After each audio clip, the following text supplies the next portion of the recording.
అంటే ఇంక రెగ్యులర్గా ఇట్లా తయారు అవుతూనే ఉంటాయా బాబా మీ దగ్గర సమోసా?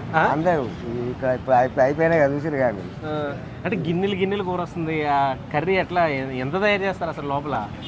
దాదాపు 3-4 క్వింటాల ఆలుగడ్డ వస్తుంది, 3 క్వింటాలు వస్తుంది. 3 క్వింటాలు ఆలుగడ్డతో అట్లా తయారు చేస్తూనే ఉంటారు. ఎంతమంది చేస్తుంటారు ఇట్లా? ఇక్కడ 7 మంది మాస్టర్లు ఉంటారు. 7 మంది సమోసా మాస్టర్లు.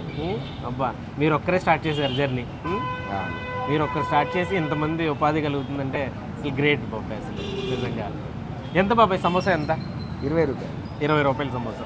టిఫిన్ రేట్లో 40 రూపాయలు. 40 రూపాయలు. ఏ టిఫిన్ అయినా 40. ఉదయం మాత్రమే టిఫిన్ ఉంటుంది.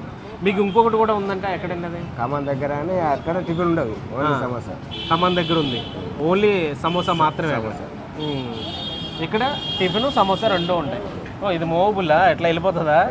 సినిమా సెట్టింగ్లో ఉంది కదా బాబాయ్. అంటే దగ్గర నుంచి అలా వేసేస్తారా? అక్కడ దగ్గరికి అయితే ఆ పక్క నుంచి ఇంకా డైరెక్ట్ అందులో వేసేస్తారు.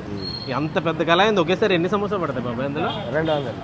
200 సమోసాలు ఒకేసారి అందులో వేస్తారు.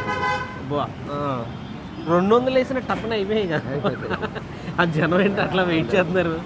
అంటే వేడిగా వేస్తారా? అంటే ఎప్పటికప్పుడు? ఎప్పుడప్పుడే కాదు, నూనె కాలుడే. నూనె కాగడు, అందులో వేసుడు, తినుడు. అంటే అక్కడికి వెళ్ళిపోయి అందులో తినుడు.